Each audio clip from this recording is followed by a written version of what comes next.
Hello दोस्तों, कैसे हैं आप सभी लोग। एक बार फिर से स्वागत है आपका हमारे YouTube channel study with Yogesh इसमें। अब आपके सिर्फ 8 से 9 दिन बचे हुए हैं बच्चों, और इस समय पे क्योंकि अंतिम समय में बहुत ही एक जो होता है ना कि क्रिटिकल टाइम होता है, क्योंकि इसमें एक तो मन नहीं लगता, ये आप स्वाभाविक सी बात है।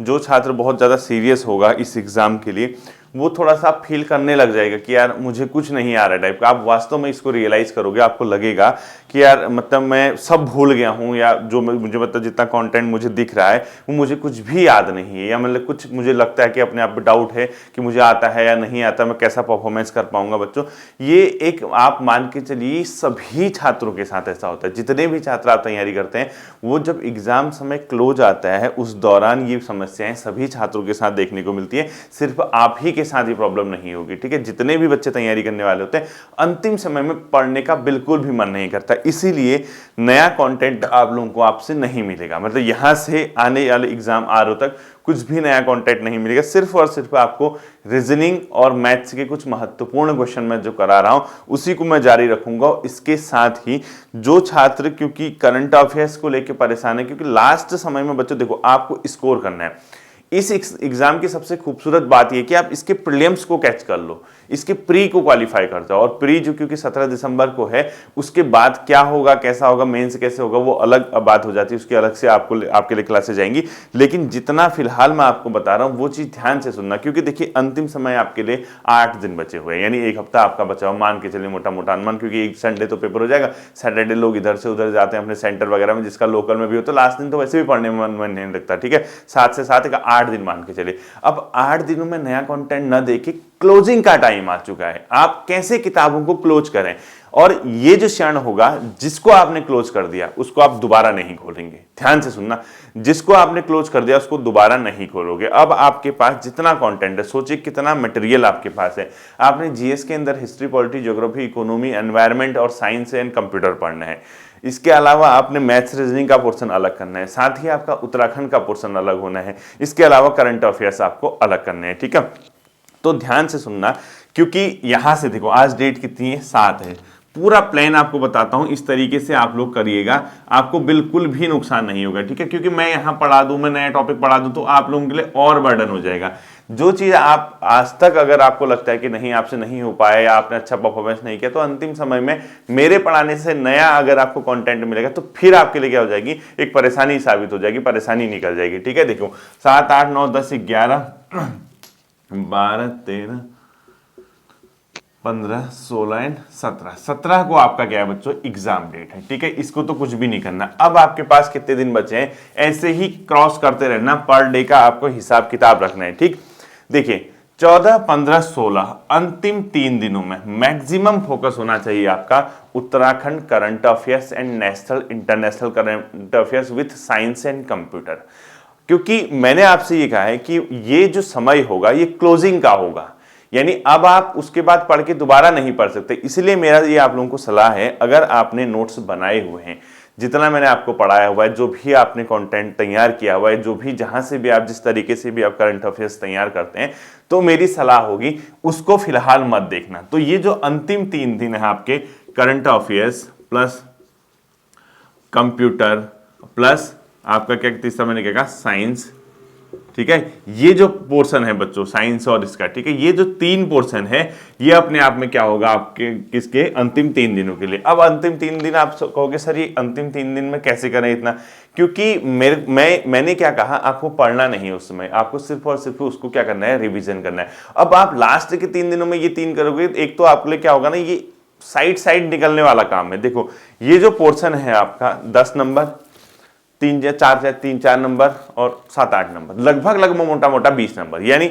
आप अंतिम 3 दिनों में अगर आप मोटा मोटा अनुमान बता रहा हूं मैं, 20 मार्क्स के लिए अगर आप काम करते हैं तो आपका एक थोड़ा सा, क्योंकि करंट अफेयर्स में इसलिए अंतिम 3 दिनों की बात कर रहा हूं क्योंकि हम करंट अफेयर्स पढ़ते हैं तो वो सबसे जल्दी याद होने वाली चीज जो है वो करंट अफेयर्स है। आप मान के चलिए करंट अफेयर्स अगर आपने पढ़ा होगा वो गलत नहीं होगा। जीएस भले ही गलत हो जाएगी, जीएस में कंफ्यूज हो जाएगा, क्योंकि जीएस में पुराना पढ़ना पड़ता है, कब का ईयर है, किसका नाम है, क्या है, ये वो करंट अफेयर्स तो क्या है ना, एक हल्का सा क्लिक कर जाना चाहिए माइंड में कि हाँ मैंने ये पढ़ा था तो मेरा ये काम बन गया। तो मैंने आपके इतने सब्जेक्ट अंतिम 3 दिनों के लिए रख दिए, जिसमें current affairs, computer and science है।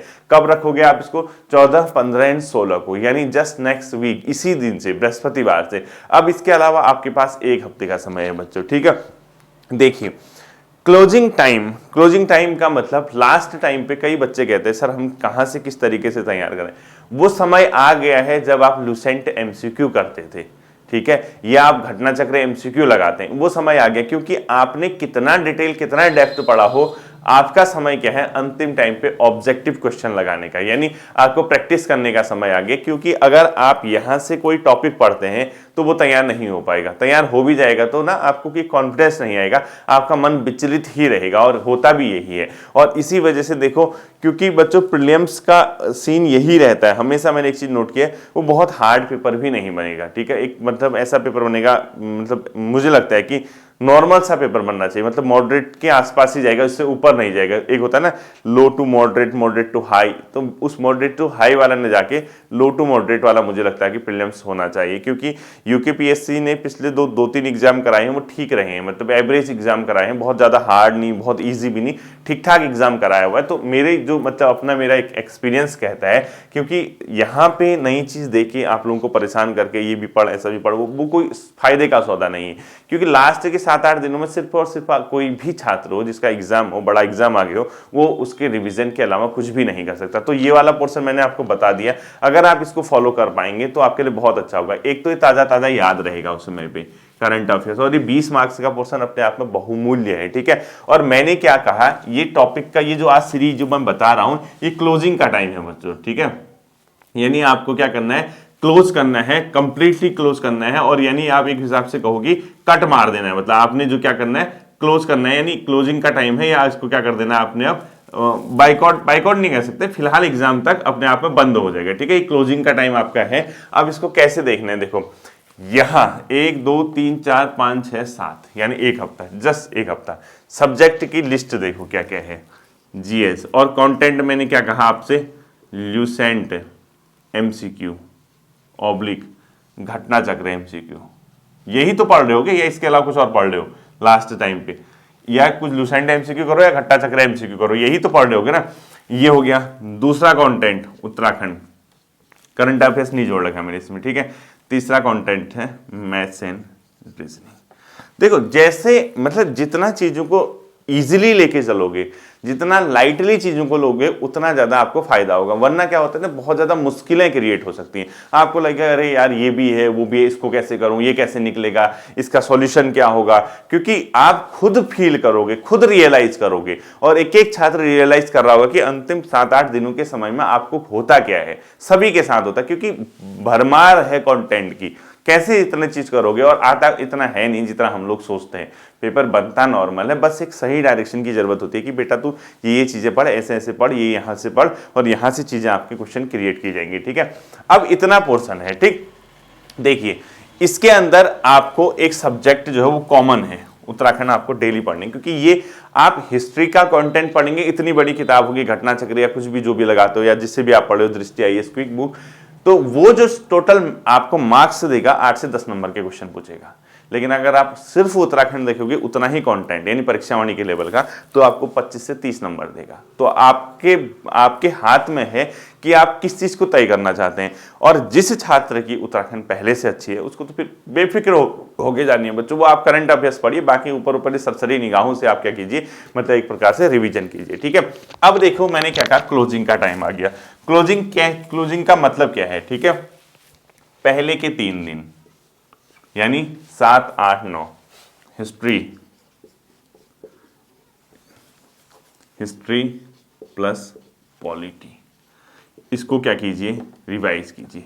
और रिवीजन के साथ यहां से आगे नहीं जाना चाहिए, ये पैक कर दिया मैंने, ठीक है। आपका ये किताब पैक हो जानी चाहिए, दोबारा नहीं खुलनी चाहिए, हिस्ट्री एंड पॉलिटी। अब कहोगे सर रिवीजन किससे करें, जिससे आप पढ़ रहे हो, यानी या तो मैंने क्या कहा, कुछ मत पढ़ना इस टाइम पे, ल्यूसेंट ऑब्जेक्टिव लगाओ, बहुत बेहतर सौदा है, बहुत आपको फायदा होगा अंतिम समय में, उससे बेहतर कुछ नहीं है। मैं तो कहूंगा कि घटना चक्र नहीं भी लगा रहे तो ल्यूसेंट एमसीक्यू लगाइए, क्योंकि आपने जितना पढ़ना था ना वो आज तक पढ़ लिया है।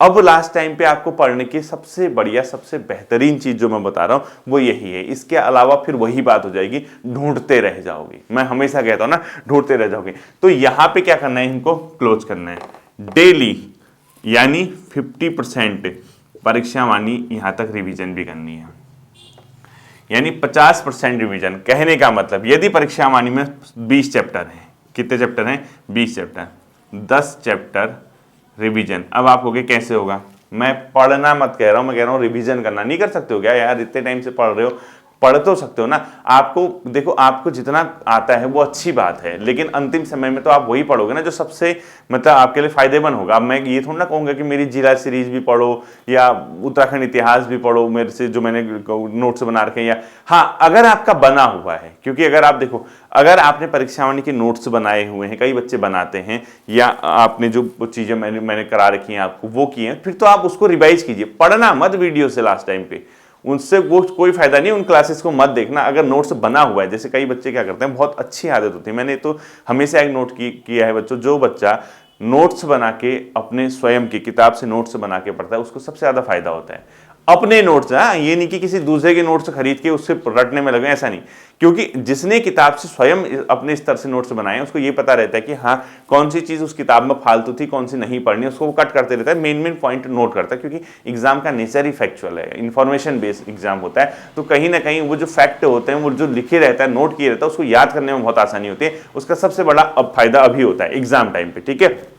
तो देखिए 50% परीक्षा वाणी रिवीजन अथवा 50% उत्तराखंड डिवीजन। आपने कहां पे कंटेंट कैसे पढ़ते हो आप जानो, ठीक है। आप क्या, आपने सारे नोट्स बनाए हैं तो सारे नोट्स बनाए तो 50% रिवीजन करना है।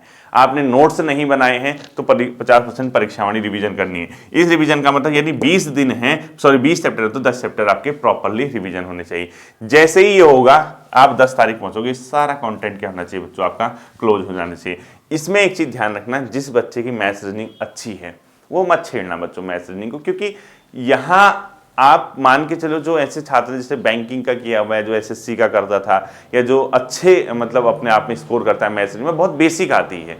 और जिसका मैथ्स रीजनिंग नहीं है और उसकी परीक्षा वाणी उसने पढ़ी है, जीएस उसकी ठीक है, तो वो तो उसको तो मैं सर, इसमें भी दो कैटेगरी है, ये जनरल है बच्चों। ये सिर्फ एक ऐसे छात्र हैं जिनका थोड़ा थोड़ा सब जगह सही परफॉर्मेंस है, ठीक है। तो आप क्या कर सकते हैं, selected chapter, selected number of chapter, like इसमें आपको तय करना होगा, क्योंकि रिवीजन का यही होता है। जैसे इसमें परसेंटेज एंड कर लीजिए, एवरेज एंड रेशियो, ठीक है, रेशियो वाला, अनुपात समानुपात जिसको हम लोग कहते हैं। इसके अलावा जो ये सिंपल इंटरेस्ट है यानी साधारण ब्याज है, ये वाला चैप्टर काफी अपने आप में क्या रहता है, क्रूशियल रहता है। एक अच्छा मतलब जो होता है ना कि यार हाँ सर ने ये करा रखा, ये बन गया मेरा, तो इस तरीके से इसको करना है, ठीक है।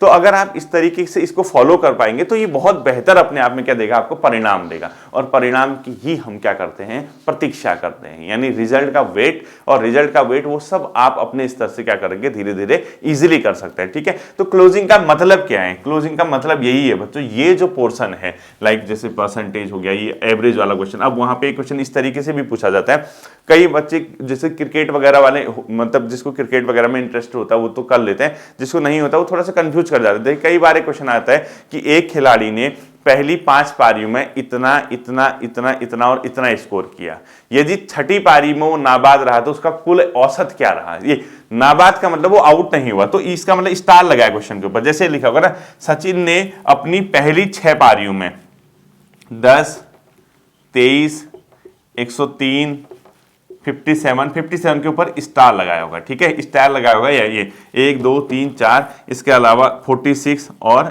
79 फिर स्टार लगा दिया, रन बनाए। तो सचिन का प्रति पारी में एवरेज क्या था, क्वेश्चन ऐसे पूछेगा। सचिन ने एक पारी में, अपनी पहली 6 पारियों में 10, 23, 103, 57, 46 और 79 का स्कोर किया। 2 के ऊपर स्टार लगाएगा या इसको लिखेगा नाबाद रहा, यानी वो आउट नहीं हुआ। तो सचिन का प्रति पारी में क्या औसत रहा। तो आप जब भी ये करेंगे बच्चों, ये स्टार वाला, जब वो कोई प्लेयर नॉट आउट रहता है तो उसका ऊपर, वैसे नॉर्मल एवरेज क्या करते हो आप, इसको जोड़ोगे, इसको जोड़ोगे, इसको जोड़ोगे, इसको जोड़ोगे, इसको जोड़ोगे, इसको जोड़ोगे, अपॉन क्या करोगे 1 2 3 4 5 6, यही तो होता है ना। इन सबको जोड़ के 6 से आप डिवाइड कर दोगे। लेकिन इस केस में जब कोई प्लेयर नॉट आउट रहता है तो उसकी नॉट आउट की इनिंग को हम काउंट नहीं करते हैं, गिनेंगे उसने कितना बनाया, लेकिन डिवाइड में उसको काउंट नहीं करेंगे। उसमें क्या करेंगे 1 2 3 4 5 6, इन 6 के 6 को जोड़ेंगे, अपॉन में जो नॉट आउट वाला है उसको हटा देंगे, 2 जगह नॉट आउट रहा, अपॉन 2 जगह नॉट आउट रहा, तो इसको इन दोनों का की इनिंग को काउंट नहीं करेंगे, तो अपॉन 4 होगा। आउट जितनी बार हुआ है उसी को अपॉन में करेंगे, ठीक है, नॉट आउट। तो ऐसे क्वेश्चन भी आपके आते हैं पेपर में। तो इस टाइप का जो बेसिक क्वेश्चन है जिसको थोड़ा सा एवरेज का आइडिया होगा वो इसको कर लेगा। इसलिए मैंने क्या कहा कि यहां पे आपको क्या करना है, देखो परसेंटेज, एवरेज और रेशियो वाला और सिंपल इंटरेस्ट वाला, ठीक है। ये क्योंकि कुछ चैप्टर ऐसे होता है कि हाँ हम मतलब ये वाला पोर्शन आ सकता है पेपर में। और इसके अलावा चक्रवृद्धि ब्याज, चक्रवृद्धि ब्याज थोड़ा ज्यादा मत देखना, ठीक है। उसमें जैसे मेन फॉर्मूला है कि कंपाउंड इंटरेस्ट कैसे निकालते हैं, उस फॉर्मूले के बेसिस पे जितना आएगा। एक प्रॉफिट एंड लॉस भी होता है। अब पता नहीं आप लोगों ने प्रॉफिट एंड लॉस पढ़ा है नहीं पढ़ा है, कितना आता है, क्योंकि 1-2 क्लासेस जो प्रॉफिट एंड लॉस की वो मैं आपको करा दूंगा, ठीक है। मतलब ज्यादा हैवी नहीं कराऊंगा मैं। क्या इस टाइप का क्वेश्चन आता है ना, जैसे 20 पेंसिल का क्रय मूल्य 25 पेन के विक्रय मूल्य के बराबर है, यानी 20 पेंसिल का क्रय मूल्य, यानी 20 पेंसिल को खरीदने में जितना आपने पैसा लगाया उतना पैसा ही 25 पेन को बेचने में मिला। तो मतलब उतना 25 पेन को सेल करके मतलब किया, ठीक है। तो या तो परसेंटेज पूछेगा लाभ का, प्रॉफिट का या लॉस का, यानी लाभ या हानि जो भी हुई उसको परसेंटेज में बताओ। ये वाला क्वेश्चन आने की बहुत ज्यादा संभावना रहती है, ठीक है। ये वाला क्वेश्चन मैं आपको नेक्स्ट क्लास में बताऊंगा कि इसको कैसे डील करते हैं। फिलहाल ये देखिए, तो क्लोजिंग में आप यहाँ पे पहुंच जाओगे तो इतने जैसे करोगे। अब जैसे कैलेंडर है, कैलेंडर इतना महत्वपूर्ण चैप्टर है कि उससे 2-3 क्वेश्चन आने की बहुत संभावनाएं रहती हैं, पूछा जाता है, ठीक है। घड़ी का क्वेश्चन है, घड़ी वाला क्वेश्चन पूछने की संभावना है। इसके अलावा डायरेक्शन और ब्लड रिलेशन, ये तो आप वैसे ही समझते हैं कि ये क्वेश्चन आएगा, ये आसान भी है, आपके लिए दिक्कत भी नहीं करेगा, ठीक है। तो यहाँ पे देखो रीजनिंग में जैसे आपने कैलेंडर ऐड कर दिया, ठीक है, कैलेंडर ऐड कर दिया। एक बार घड़ी वाला चैप्टर रिवीजन कर लेना अच्छे से, ठीक है, घड़ी वाला। इसके अलावा जो आपका आता है दिशा ईसा वाले क्वेश्चन तो वहीं पे बन जाते हैं, यानी एक दिशा परीक्षण डायरेक्शन वाला क्वेश्चन। बाकी बैठक व्यवस्था की जो क्रम संख्या, ठीक है, बैठक क्रम बोलते हैं उसको, बैठक क्रम। ये रीजनिंग के बेसिक चैप्टर हैं, ठीक है। ये ऑन द स्पॉट ही आपसे बनेंगे बच्चों।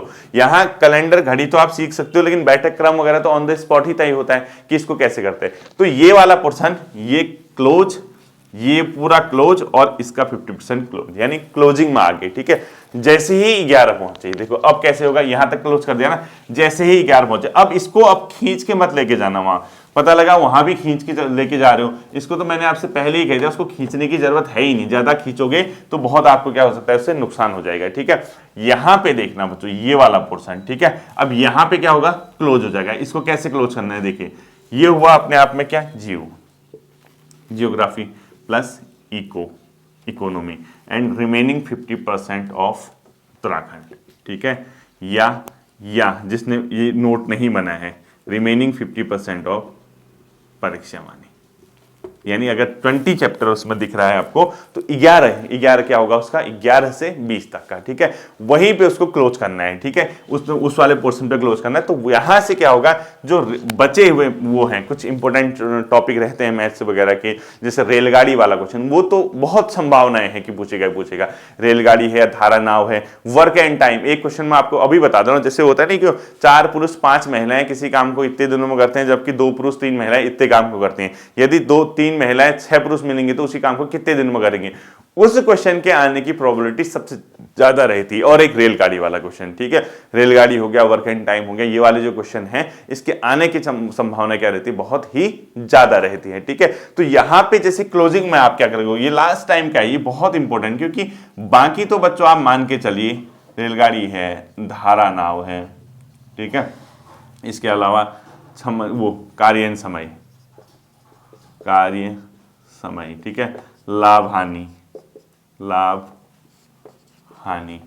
इसके साथ जैसे जो रीजनिंग का पोर्शन है, मैंने आपसे पहले भी कहा था, वो जो बेसिक वाला क्वेश्चन है वो आप वहीं इजीली क्या कर सकते हो, उसको सॉल्व कर सकते हो, उसकी कोई दिक्कत है ही नहीं इस प्रकार की। अब कई बार क्या कर सोचते हैं हम कि यार ना भाई ये भी हमें तैयार करना है, इस तरीके से भी हमें कंप्लीट करना है, ये भी हमारा सही हो जाना चाहिए। तो हम घर पे क्या करते हैं, एसएससी या फिर बैंकिंग के लेवल की मैथ्स रीजनिंग करने की कोशिश करते हैं। हमें क्या लगता है कि एप्टीट्यूड आएगी 50 नंबर की, वो एसएससी बैंकिंग लेवल की होगी ना। आयोग को ये पता है कि बच्चे जो यहाँ पे हैं वो कहीं कोई एसएससी बैंकिंग वाले नहीं हैं, वो बीकॉम वाले भी हैं, वो बीए वाले भी हैं, वो बीएससी वाले भी हैं, वो किसी बीटेक वाले भी। तो वो क्या है ना, ओवरऑल सभी बच्चों के लिए एक ऐसा पेपर सेट किया जाता है कि सभी बैकग्राउंड के छात्र एटलीस्ट इस लेवल के क्वेश्चन करने में अपने आप को कंफर्ट फील करें। ना आए जो क्वेश्चन हमें, इसका मतलब है कि हमने वो पढ़ा ही नहीं है। होता नहीं कि यार हमने पढ़ा नहीं है, हमारे रीच से बाहर था, वो नहीं आता। ऐसा थोड़ा ना कि वो एक ऐसा क्वेश्चन पूछ दिया जो सिर्फ बीएससी वाला ही कर सकता है, सिर्फ बीकॉम वाला ही कर सकता है, सिर्फ आर्ट बैकग्राउंड वाला कर सकता है, ऐसा कभी नहीं होता है। ठीक है, तो यहाँ पे क्लोजिंग का मतलब आप समझ गए हैं। इसके अलावा कुछ हल्का फुल्का जो भी आपको लगता है कि जो मेन चीजें हैं, यहाँ आप इनको क्या कर दोगे, क्लोज कर दोगे। उसके बाद किसी भी सब्जेक्ट को इसमें देखने की जरूरत नहीं है। अब यहाँ पे एक बहुत बड़ा क्वेश्चन उठता है, सर एनवायरमेंट, अब वो थोड़ा सा आधा घंटा, 45 मिनट, 15 मिनट, जब भी टाइम हो इतने दिनों में, ठीक है, यानी जहां पे भी टाइम हो थोड़ा सा इसको देख लेना। एनवायरमेंट यहां से एंड तक यानी 7 to कितना 16, इस बीच जहां पे भी अपना आधा घंटा 15 मिनट, डेली 15 मिनट भी अगर देखोगे तब भी काम बन जाएगा। डेली 15 मिनट देखोगे तब भी काम बन जाएगा। तो 15 को इंटू कर लो, इतने दिनों से 8 से गुणा कर लो, कितना होता है, एक 120 मिनट, 2 घंटे हो जाएगा उसमें। 15-20 मिनट डेली अगर देखोगे तो इजीली उतना क्या हो सकता है, आपका काम बन सकता है। ठीक है, तो यहाँ पे बच्चों ये भी क्या हो जाएगा, चीज अपने आप में क्लोज हो जाएगा। क्लोज होने के बाद लास्ट वाला जो मैंने आपको बताया था कि स्पेशली, क्योंकि वो बहुत इजीली हम क्या कर सकते हैं, उसको डील कर लेते हैं।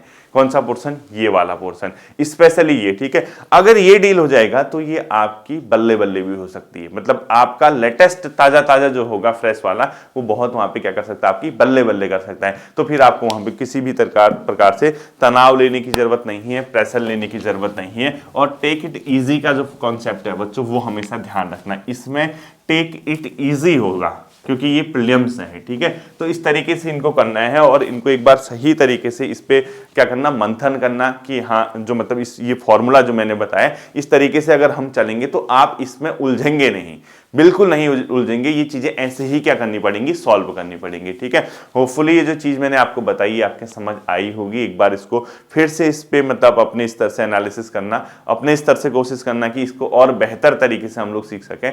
ठीक है, इसको करना। फिर मिलेंगे अगले सेशन पर, अपना ध्यान रखिएगा। Thank you.